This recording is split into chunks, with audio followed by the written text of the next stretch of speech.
अरे बालमित्रांनो, तुम्ही जमलात.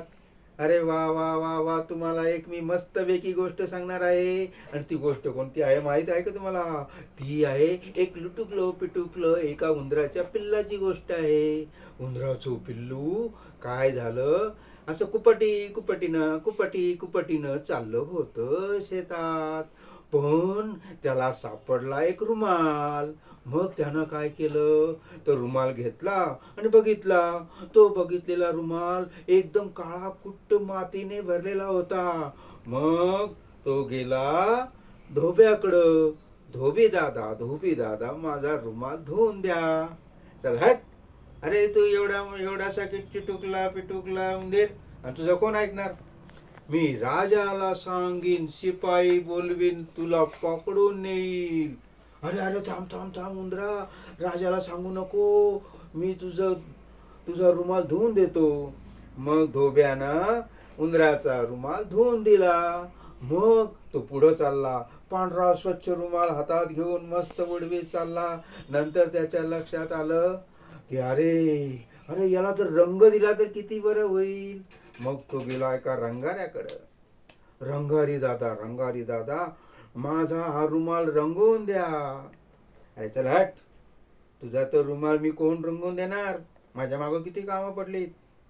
अरे मी जर राजाला सांगीन, शिपाई बोलवीन, मग तुला पकडून नेतील.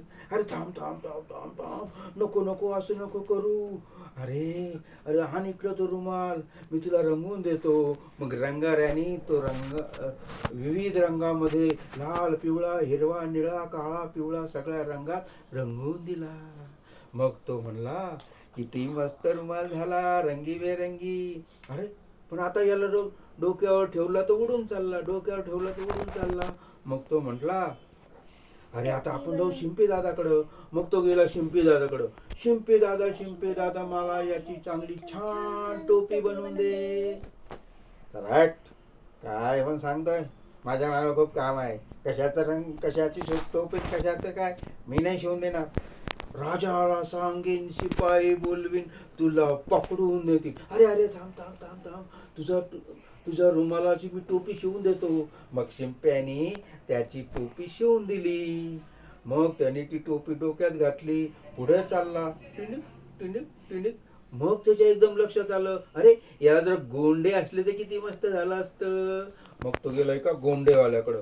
गोंडेवाले दादा माझ्या या टोपीला गोंडे लावून द्या.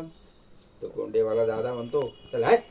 अरे माझ्या मागं खूप काम आहेत, मला राजाचे कामं करायचे, यांचे कामं करायचे, त्यांचे कामं करायचे. तुझ्या रुमालाला, तुझ्या टोपीला कुठं गोंडे लावू मी?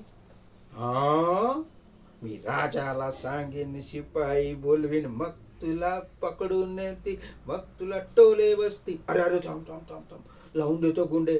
मग गोंडेवाल्याने उंदराला त्या टोपीला गोंडे लावून दिले. मग त्याने ती मस्तपैकी टोपी डोक्यात घातली. मग चालला उड्या मारी, टिंग टॉंग टिंग टॉंग. मग तो गेला राजाच्या दरबारासमोर. आणि मग राजाला म्हणाला, राजे साहेब माझी टोपी छान, तुमची टोपी घाण. माझी टोपी छान. गोंडे बघा, डोंगे बघा, गोंडे बघा, रंग बघा बघा बघा बघा.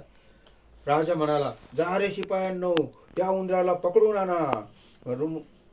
शिपाई आले, उंदराची टोपी काढून घेतली. मग उंदीर पुन्हा ओरडला, डुमडुम डुंबक. राजा भिकारी माझी टोपी घेतली. राजा म्हणे, अरे मला भिकारी म्हणतो, चल फेकून दे त्याच्या डोक्यावरती टोपी.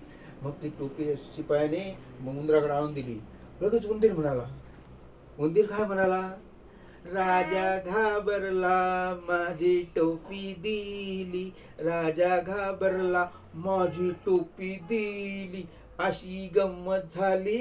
आणि उंदीर मग टोपी घालून गावामध्ये उड्या मारीत पळू लागला. Bye bye. Subscribe, like and subscribe अरे करो. सरप्राईज क्या